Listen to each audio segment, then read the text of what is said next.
Hello and welcome to Wake Up Call on the Move. I'm your host, Annie Salley. Well, On the Move is actually a show that highlights the movers and the shakers in our community. And today we're actually highlighting a mover and a shaker and also a network partner. So I am so excited about this mover and shaker, Randall Ephriam. Welcome to Wake Up Call on the Move. Thank you, Annie. It's a pleasure to be here. Oh, I'm so glad to have you, Randall. We love what you do and the type of format you have. Share with our viewers what you are bringing to the platform. Bushiken Karate Organization. Bushiken Karate is a classic full contact karate, Japanese style. We started out within the last 2 years, became a independent entity from the Kyokushin / Royal Oyama Karate. I am a direct descendant of Grandmaster Social Oyama from out in New York. Our headquarters used to be in the middle of Manhattan. And my school was an offshoot or off-brand from that particular headquarters school, which we were in White Plains, New York. Okay. My teacher, direct teacher, which was Shion Sakai, was a Uchidashi student of Social Oyama. Wow. And Uchidashi means he lived in the school for 6 years. Wow. As a dedicated student. Actually. That's awesome. And it took Social making him what he likes to say in a joking manner. He had to kick him out of school in order to make him teach. He still has 2 schools maintained in White Plains, New York. Okay. And in New Jersey. Okay. So why this particular type of karate? Why did you choose this particular type?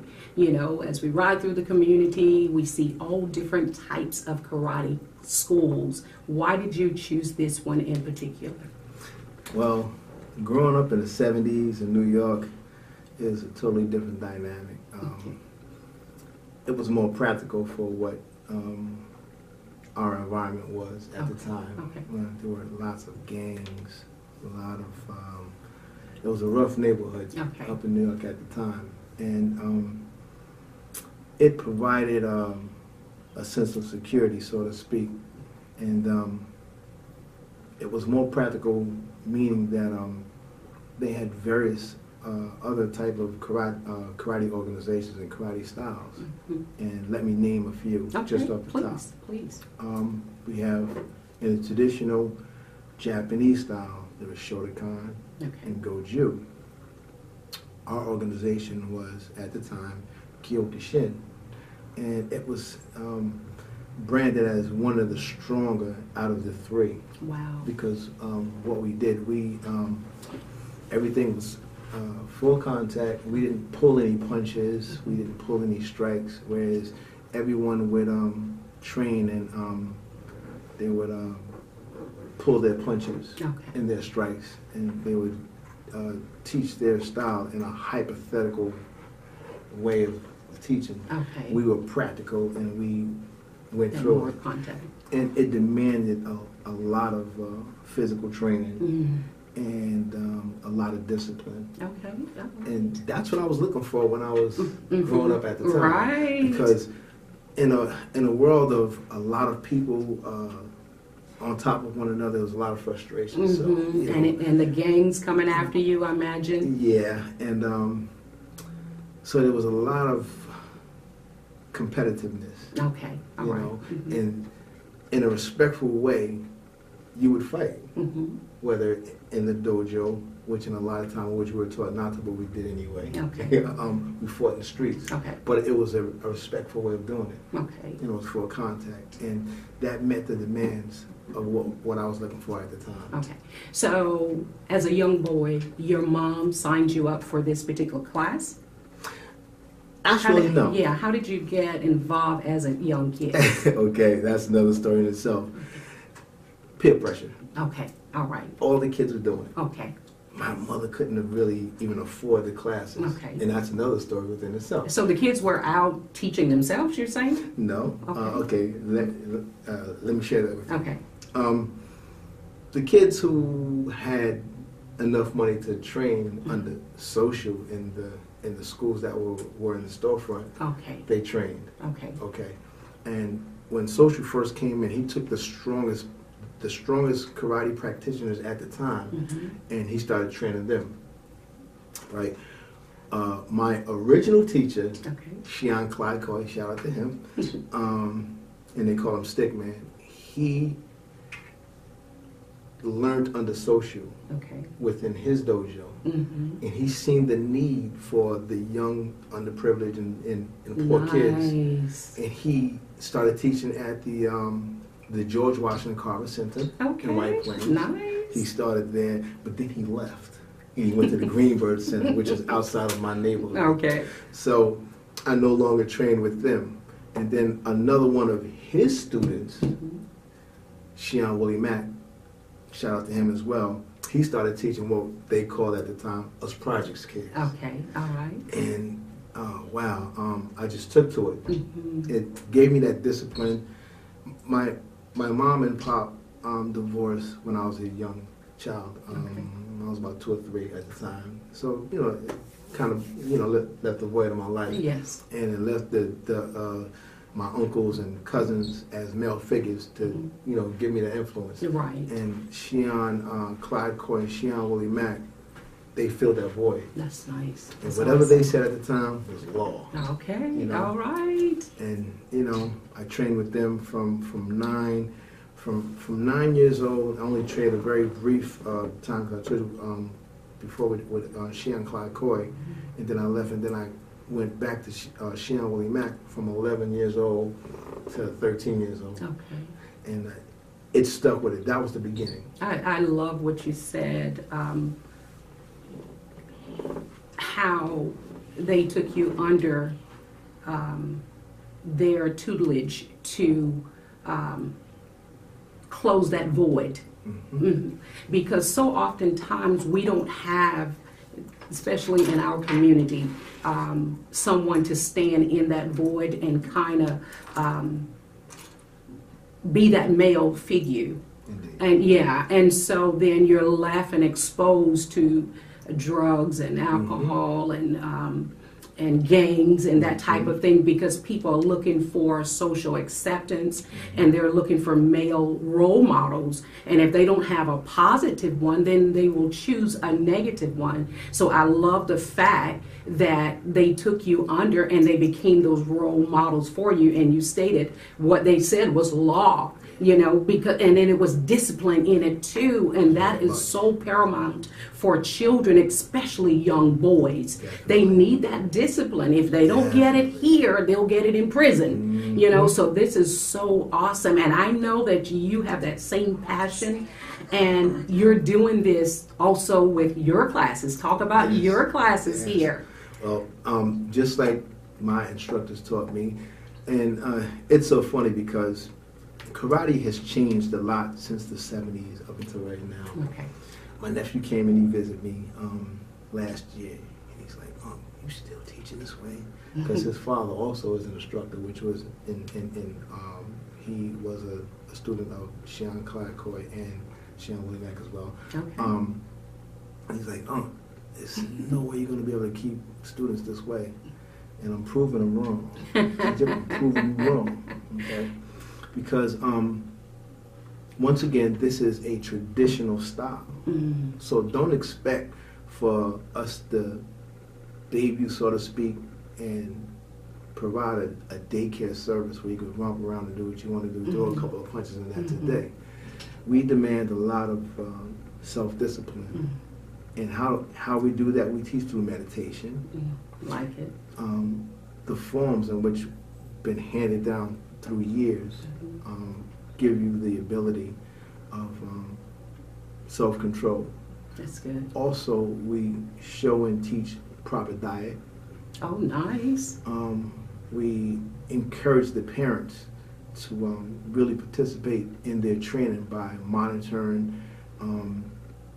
the shows they watch on TV, the activities they play. And everyone helps one another. Each one teaches one, from the youngest to the oldest. And we work that way, and it works well. That's great. That's great. I love the fact, too, that it's not just about, like you said, throwing punches. You have a structured program, and I think that's very notable of you to have such a structured program, to the point that they're getting discipline. You mentioned coding, and part of the STEM program, so you got education in there. You've got so many elements that are needed, practical elements, but they're needed for this world today. We can't just baby our children and expect them to grow up and be productive citizens. We can't do that. We have to give them the tools. And what I love about what you're saying, you're giving them the proper tools. You said it's through meditation, it's through discipline. What are some of the other tools you give them along with the meditation and the discipline in your program? Once again, because we do implement and we offer a coding program, which is not taught by me, but one of our students. Talk a little bit about that coding program.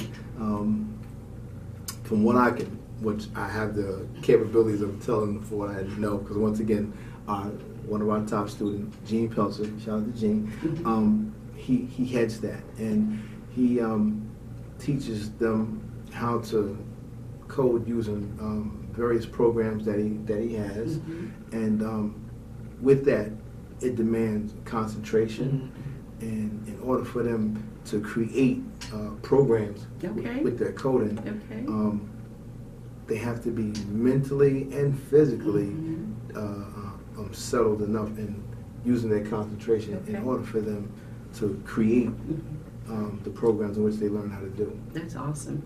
That is awesome. And in future shows, Gene, I'm going to interview Gene, and he's going to really dig into detail. That's good. On what that program offers, and he's going to implement all the information. And meantime, in between time, you can go on our Facebook page, Bushiken Karate Charlotte, and you can add more detail for that if you want to. If you have any questions concerning it. Awesome, awesome. Well, Bushiken Karate. Talk about what our viewers and listeners can expect from your program, your weekly, bi-weekly program. Why should they tune into this particular show? Okay. Bushiken Karate, once again, it's a traditional knockdown style karate. Going back to what I said earlier, a lot of traditional styles, Goju, Shotokan, Taekwondo. Goju and Shotokan are popular Japanese style karate. Kempo is a Chinese style of karate, and Taekwondo is Korean. Let's go back to the Japanese, that we do. We started out as Kyokushin once again. Kyokushin was developed by the founder of Masoyama. He was a Korean-born Japanese guy. He migrated as a young person to Tokyo, and he studied Kempo, Goju, and judo. Okay, so it's like a combination approach. Yeah. Ooh. It is what we call today as the very first MMA, mixed martial art. Wow. Okay. And he put it together, and it was known for a very long time as the strongest karate.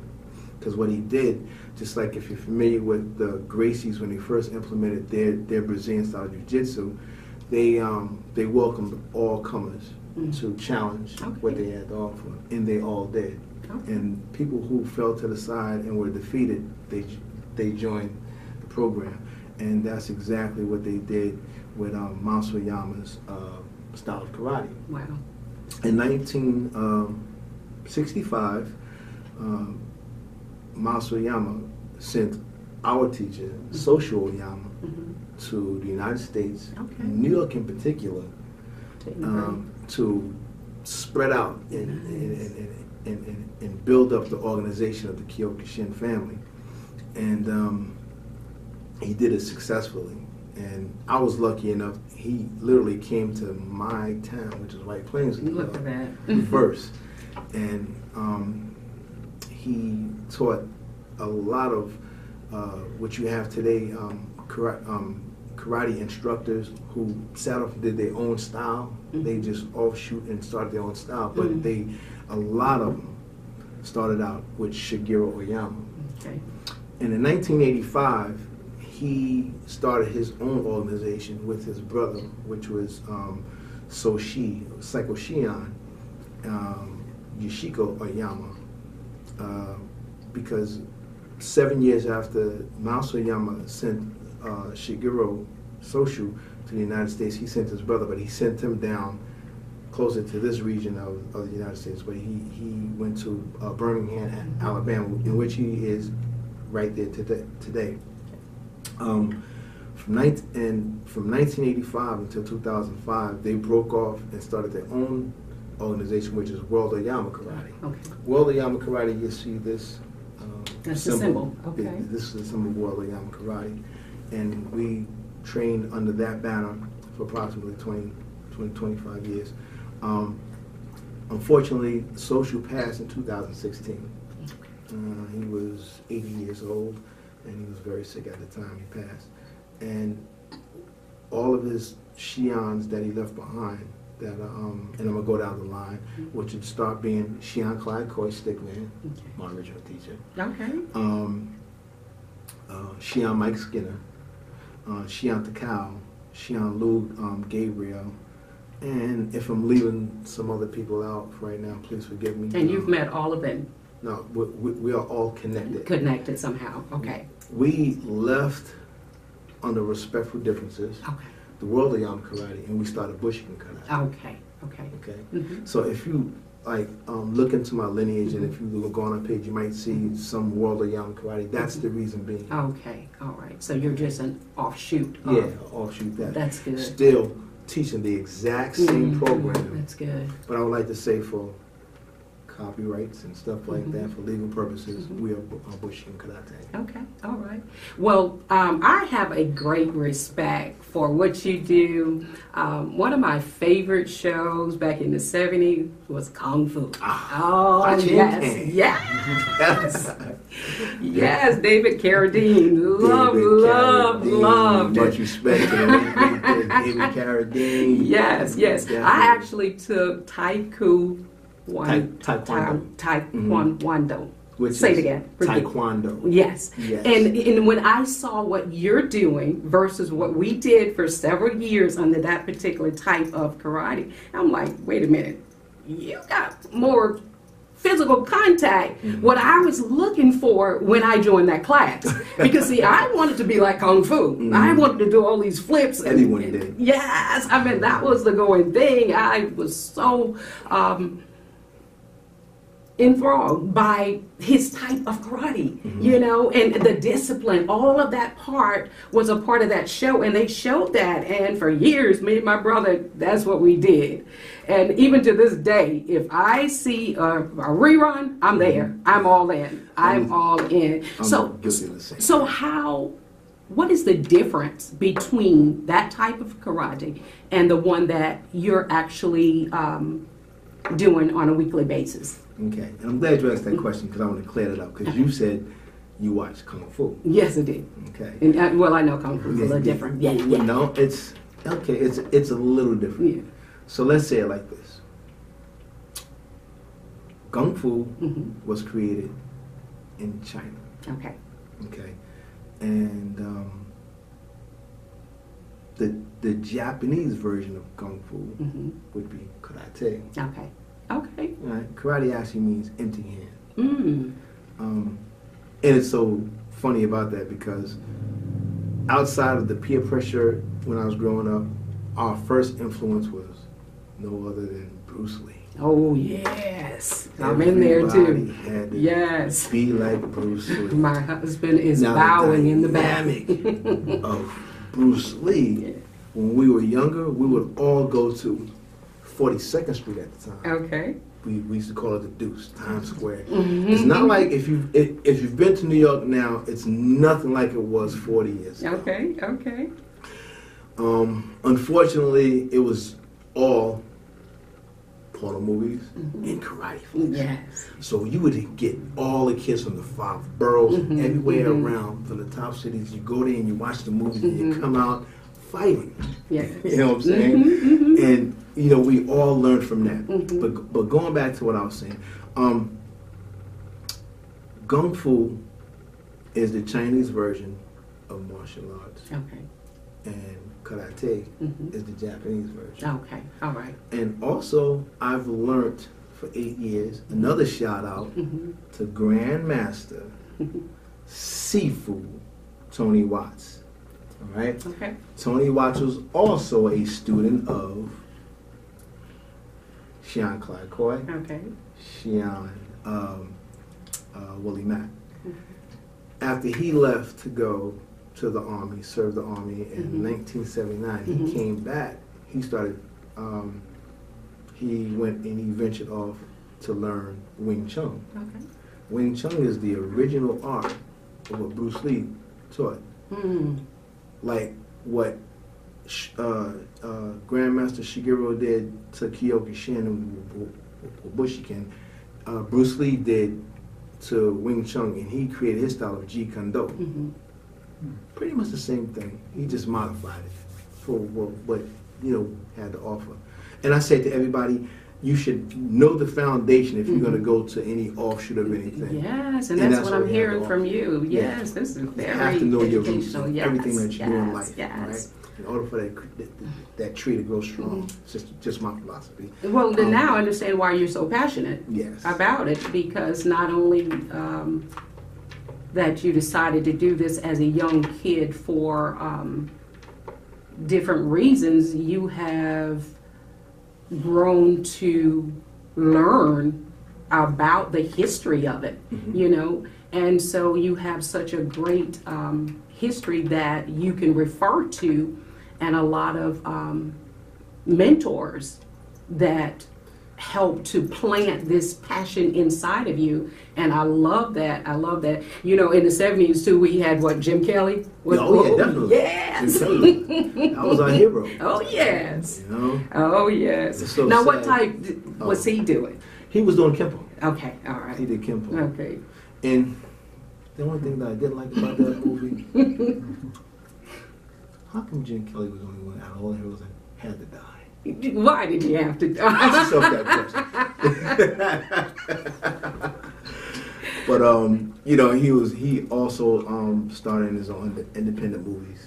He did. He did. Hard Way and oh yeah, which we all grew up on. If you're my age, and mine, yes. Wow, this is good. Thank you for the educational part of it as well. So this is going to be awesome. We love having you on the network because we know you bring a great wealth of information, and this is also physical activity as well. Definitely. And we really need that. Keeps you in shape. Yes. So what are your age group? You're 54. Yes. Okay. All right. I told you were in good company. Don't tell nobody. I told you were in good company. So we're excited about what you're bringing. What What are the age groups that you see from week to week? Your classes, you have different age group. Okay.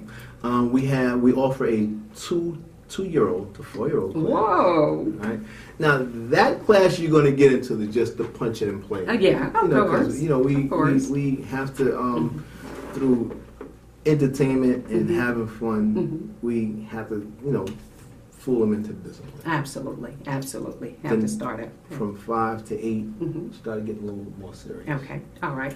So someone can enroll their kid at, you said 2-year-old? 2 years old. Is the youngest, okay. And so what is that class considered? Is there a name for that beginner class? Well, that's the Bushiken babies. All right, like it. And that's ran by Senpai Audrey Craig. Okay. And she's great with the kids. Awesome. She runs that. And the next age group? The next group will be from 5 to 8. Okay.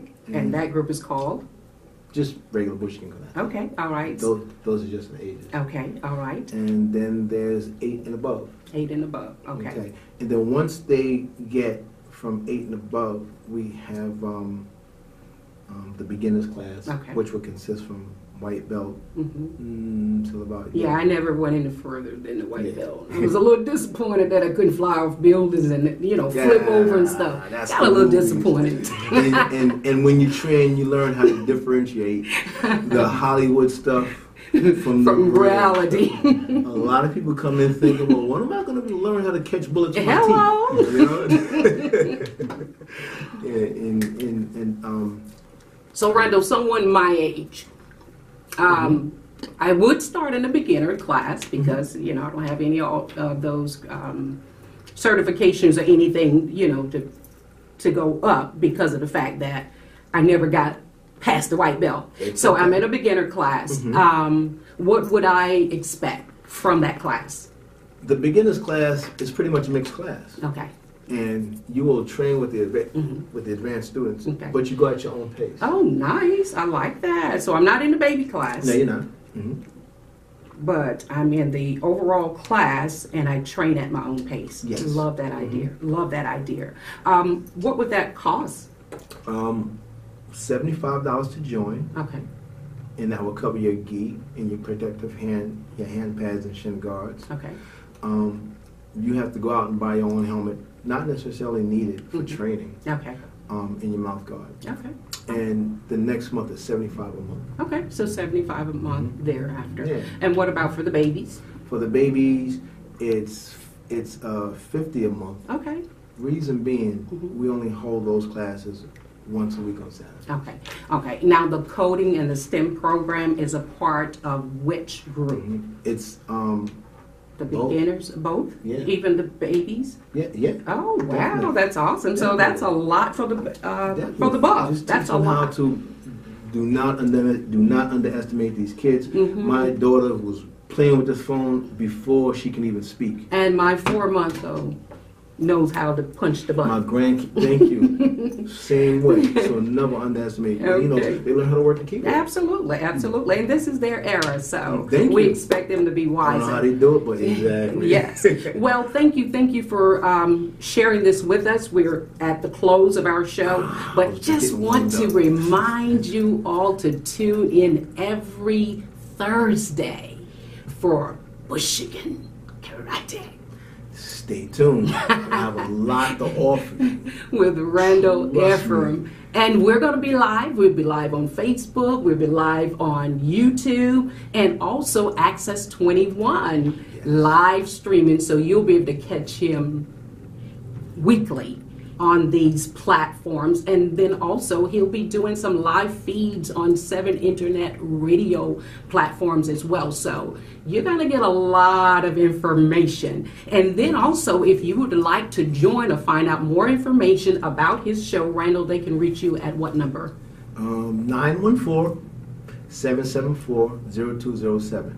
That's my cell number. If you get kind of confused with the New York number, I can always be reached at all times. Okay, and they can check your website out? Facebook page? Facebook, Bushiken Karate, Charlotte Dojo. Okay. 8624, what is the address here? 4822. 4822 Almar Road. lower level 315. Awesome, awesome. Well, thank you so much for just clearing.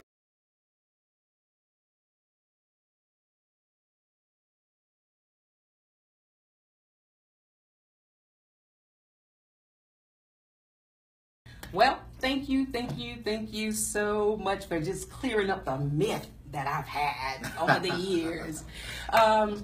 And also our viewers. Well, once again, you are watching Wake Up Call on the Move. Our objective is to highlight the movers and the shakers in the communities. And today we're highlighting Randall Ephriam and Bushiken Karate right here at 4822 Albemarle Road, lower level 321? 315. 315. And if you would like us to come out to your event, be it conference, church service, seminar, whatever you're having, and you want us to come out and highlight your event, book signing, book launching, please give us a call at 704-840-4889. Or if you would like to come in the studio, have a live interview to highlight your ministry or your business, please give us a call, 704-840-4889. Thank you so much for listening to Wake Up Call on the Move. Thanks for watching. Thank you. Us. And thank you for being here. Thank you.